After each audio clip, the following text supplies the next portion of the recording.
Imprisoned is he whose heart is imprisoned from Allah.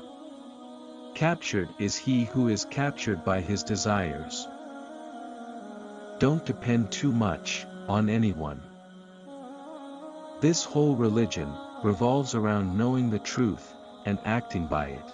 And action must be accompanied by patience.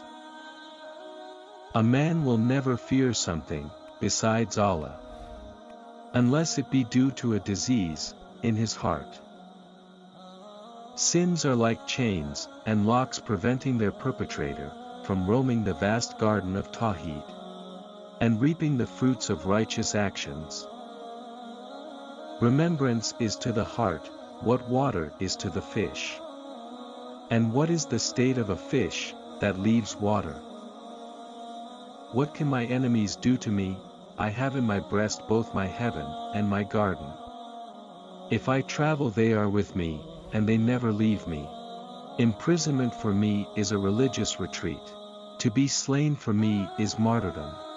And to be exiled from my land is a spiritual journey.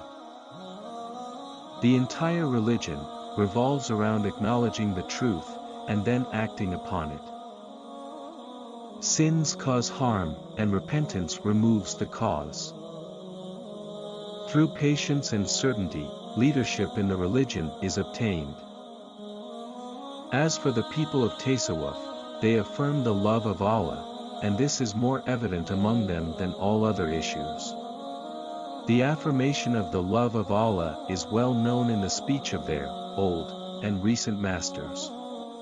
Just as it is affirmed in the Holy Quran and the Sunnah, and in agreement of the ways of the early generation.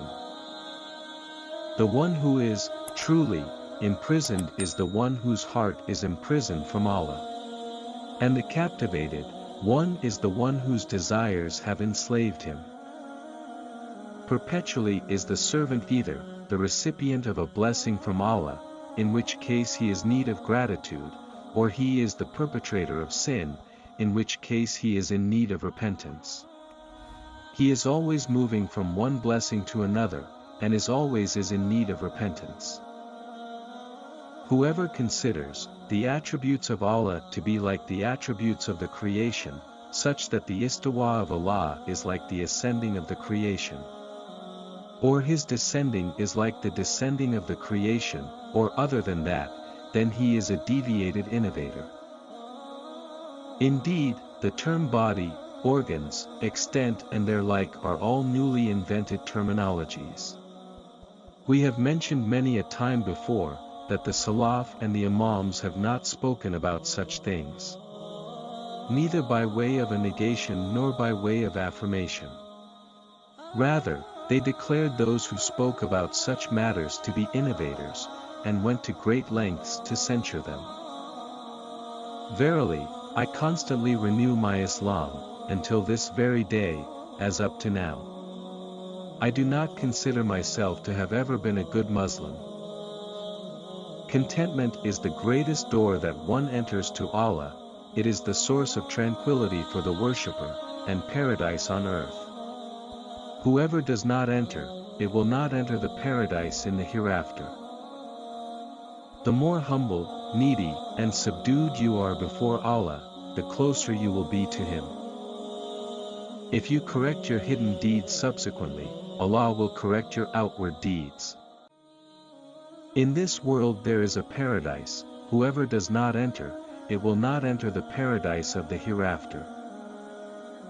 The people of the Sunnah are the most knowledgeable of mankind concerning the truth, and the most merciful of the creation towards the rest of creation. What can you do with me? My Jannah is in my heart. If you take me to jail, I will make zikr of Allah. If you exile me out of my land, I will make takfir. If you execute me, I would be a shaheed. What can you do with me? Because I am not limited to this dunya. I am living for al-akhirah.